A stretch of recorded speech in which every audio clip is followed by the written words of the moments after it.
بسم الله الرحمن الرحيم، والصلاة والسلام على أشرف المرسلين. ازيكم يا حبايبي؟ عاملين ايه؟ أحلى متابعين في الدنيا. إن شاء الله تكونوا بخير وفي أحسن الأحوال. النهاردة إن شاء الله هنعمل مع بعض أكلة فلاحي يا ولاد، جميلة جدا، كله بيحبها. هنعمل رز الفلاحي المعمر مع بعض، سهل جدا وبسيط ومبياخدش وقت خالص. هنعمل مع بعض صينية فيها حوالي كيلو ونص رز، يعني بتعيريها كده، او كيلو وربع او كيلو ونص او 2 كيلو، انتي ومقاس الصينية اللي عندك. ومعانا مع بعض الزبدة الفلاحي، ومعانا لبن بخيره، بقري جاموس المتاح. انا معايا النهاردة ان شاء الله لبن، هو باين من لونه لبن اصفر يعني لبن بقري، وشوية الملح. وهنشوف مع بعض هنعمله ازاي. هنا غسلنا الرز مع بعض كويس اوي يا بنات 3 4 مرات، وعيرنا صينيتنا على حسب ما تاخد. وهننزل مع بعض ان شاء الله. اول حاجة بالملح، نحط شوية ملح، حوالي قولي معلقة كده، ما كتريش، لان الرز بيبان فيه المدسوس بالذات اللي هو المعمر ده بيبان فيه الملح.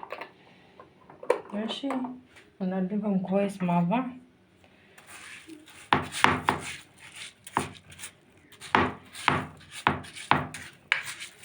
بالشكل ده، وننزل معاهم باللبن اللي احنا غاليينه مع بعض. لازم اللبن يكون دافي يا ولاد، مغلي. خدتوا بالكم الوش نزل، وده اللي بخلي الرز بتاعنا ايه، تحفة بإذن الله. تحطيه كله فيه.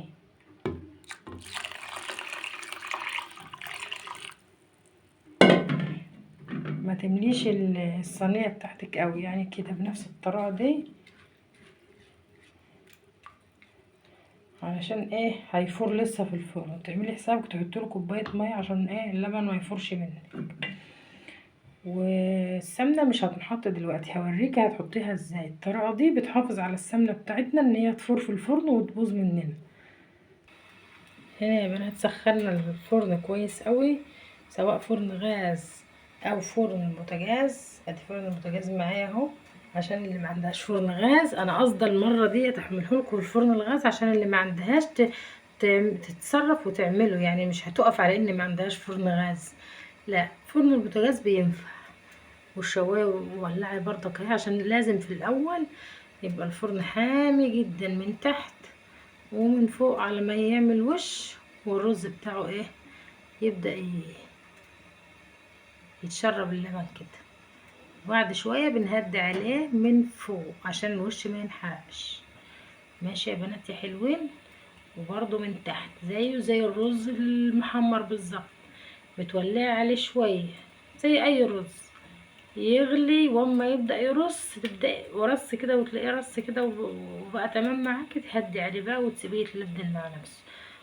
في اللحظة دي هنشوف مع بعض هنعمل ايه. خليكم ان شاء الله معايا لحد ما نخلص ايه الفيديو،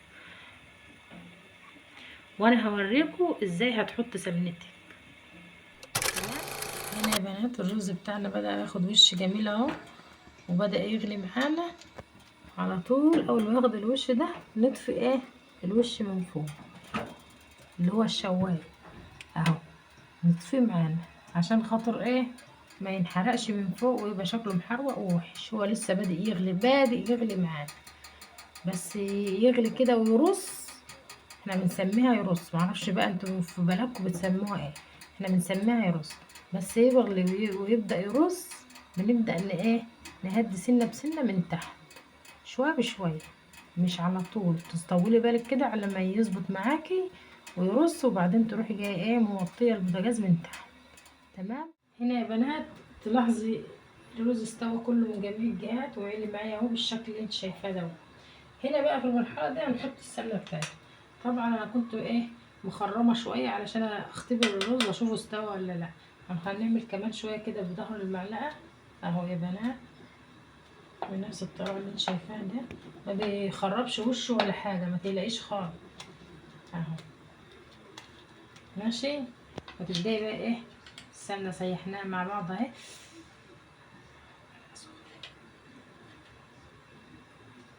تسقي سمنتي او بالطبق عادي، عشان المعلقه سخنه معلش سامحوني.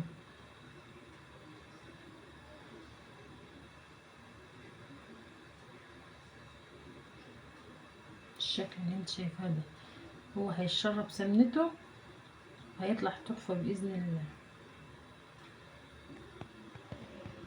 حطيتها من البدايه بتبدا تفور مع اللبن وتقع وتروح كلها على الارض ولا اكنك حطيتي سمنه. ادي زبدتنا الفلاح، وادي المرته بتاعتها.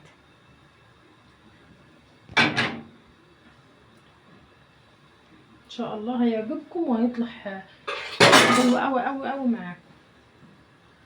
احنا نشيله تاني ندخله كمان شويه الفرن عشان ايه يتلتل مع سمنته. ما شاء الله يا بنات، والله الرز طلع تحفه.